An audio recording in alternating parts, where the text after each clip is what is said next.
I went from 33% body fat to 7% body fat in 7 months following this exact meal plan. And in today's video, I want to break down exactly what not to do when it comes to losing fat, because I've made every mistake in the book and I want to save you from making the same mistakes too.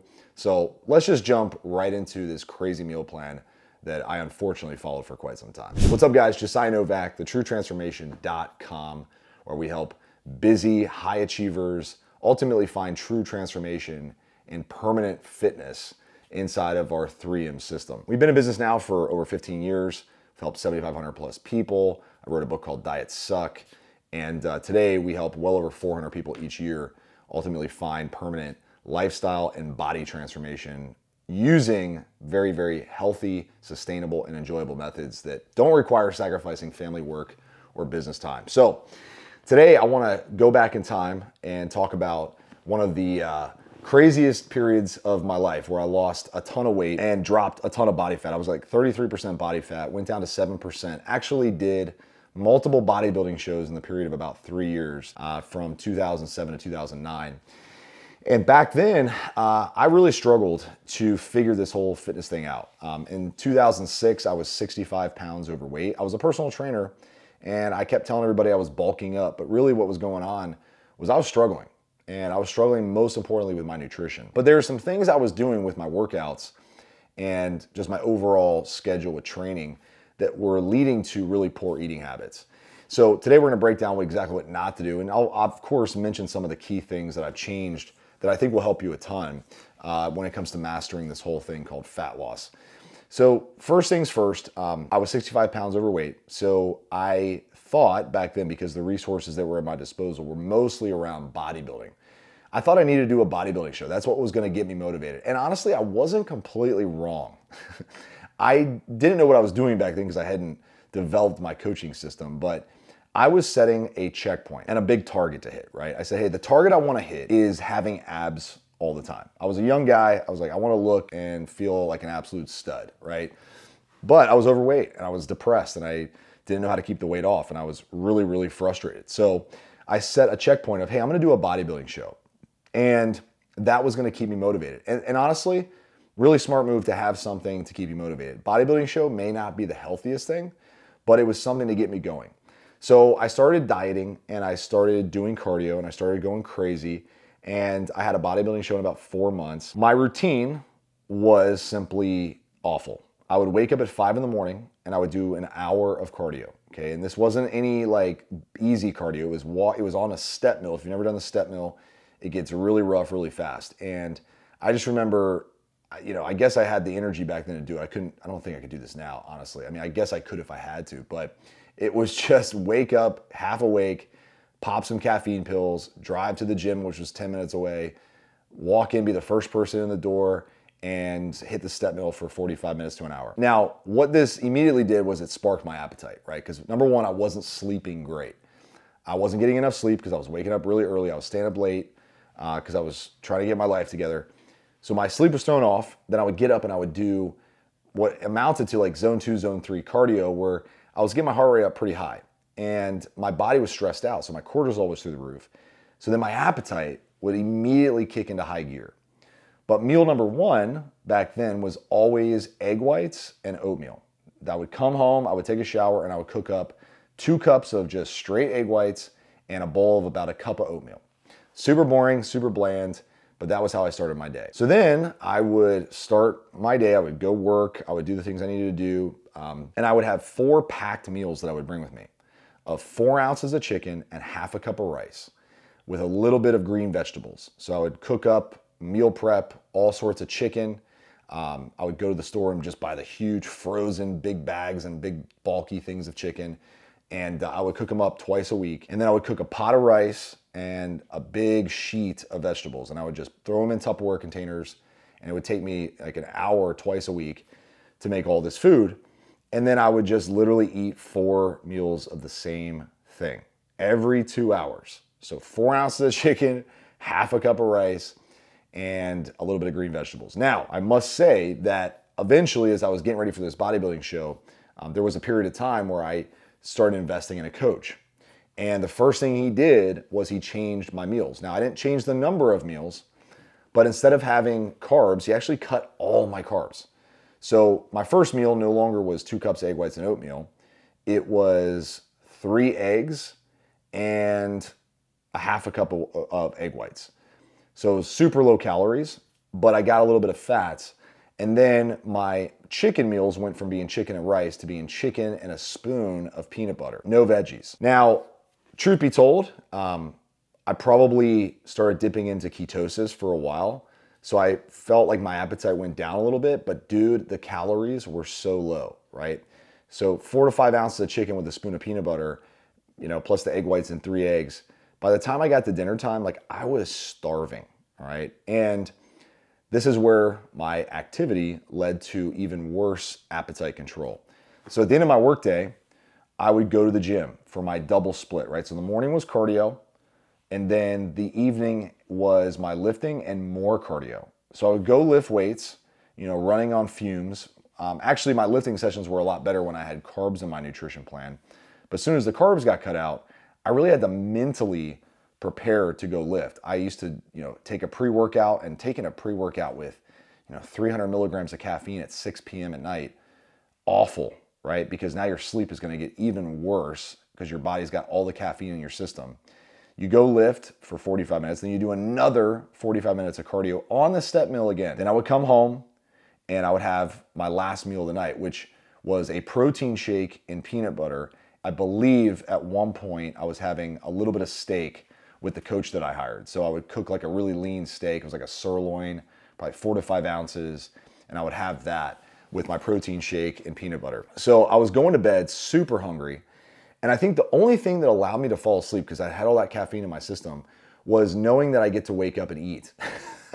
That was really what drove me to sleep. It was like, okay, I'm exhausted, obviously.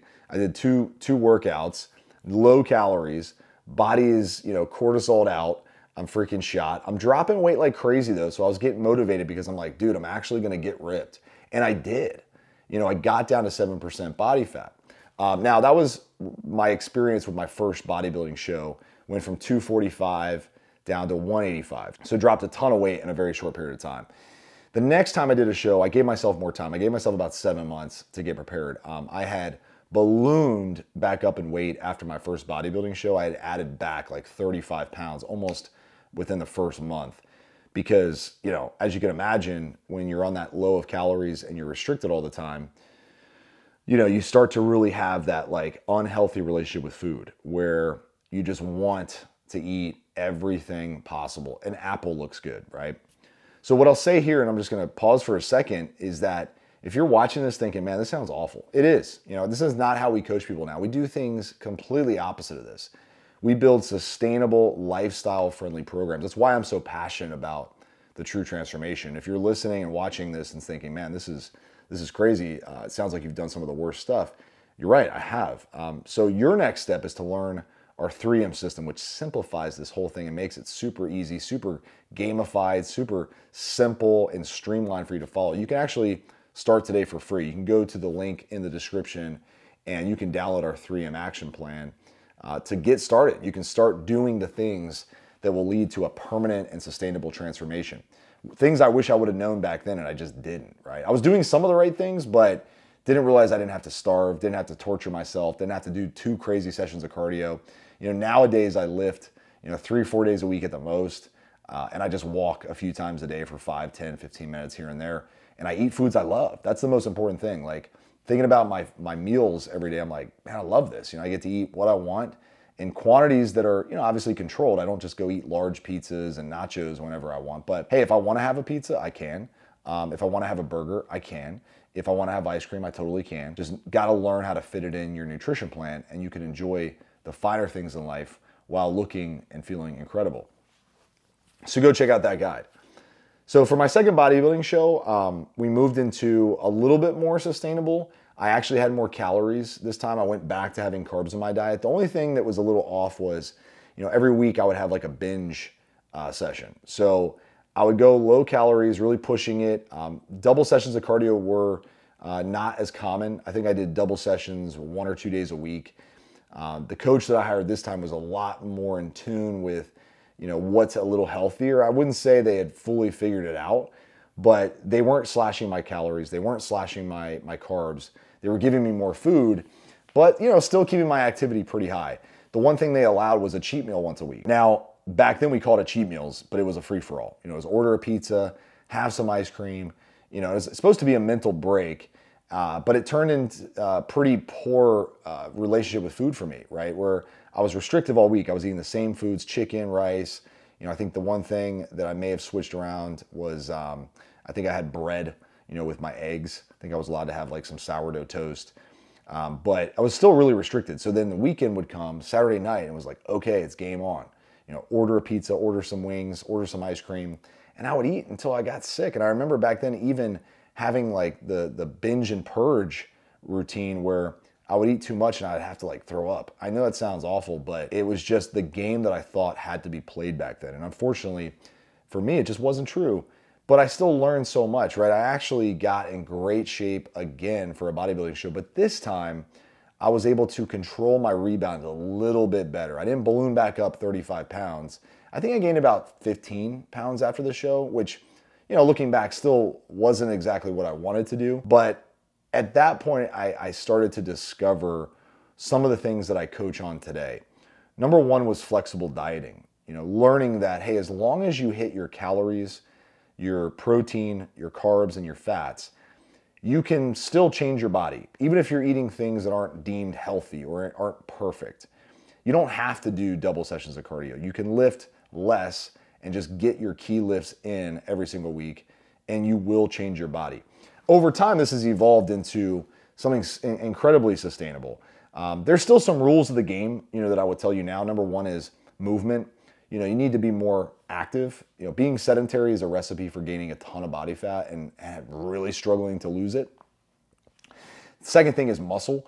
You do need to train. You need to work out, whether that's in the gym, whether that's with body weight, whether it's at a hotel gym, wherever you are, whatever you have available, bands, TRX, you can make it happen, but you got to make it happen, right? It's not just about the cardio. You do need to train so your body looks good as you lose weight. And then of course, the third thing is meals. You need to have a meal nutrition strategy that allows you to hit your calories and your protein, most importantly, and then your carbs and your fats can get filled in as deemed necessary. But ultimately, you got to eat foods that you enjoy enough to where you look forward to it and it doesn't feel like torture. And you don't need to eat 6 times a day. That was the other thing too. Like I stopped eating 6 times a day. Nowadays, I probably eat 3 times a day with a snack. That's like my typical routine. Sometimes it's less than that if I'm super busy. But the biggest thing is I have meals that fill me up, that make me feel satiated, make me feel satisfied. And that's led to a beautiful relationship with food now, right? Where I don't get scared or worried about having a burger. If I know it sounds unhealthy, but like occasionally if I have a McDonald's, double quarter pounder with cheese, it's not the end of the world. If I go out of town and me and my wife enjoy, a 4 or 5 star dinner in New York City and I gain a couple pounds, it's okay because I'm going to get back on my normal routine. I now have a stronghold over my habits, over my systems. And it all comes from doing all the wrong things. Doing the things that took me from 33% body fat down to 7% body fat. Nowadays, I maintain around 10 to 12% body fat pretty much year round.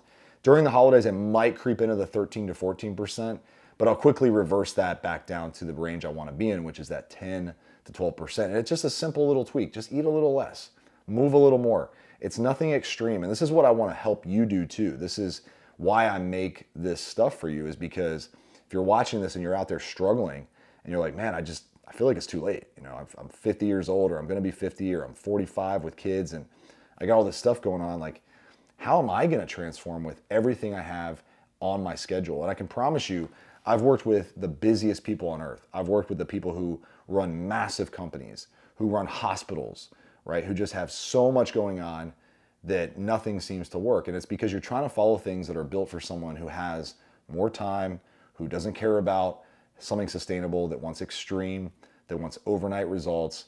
And truth be told, that's a slippery slope and it never ends well.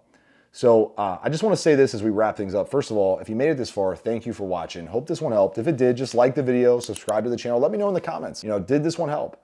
That's the thing that I'd like to hear from you. Is this beneficial? Do you need more help with this stuff?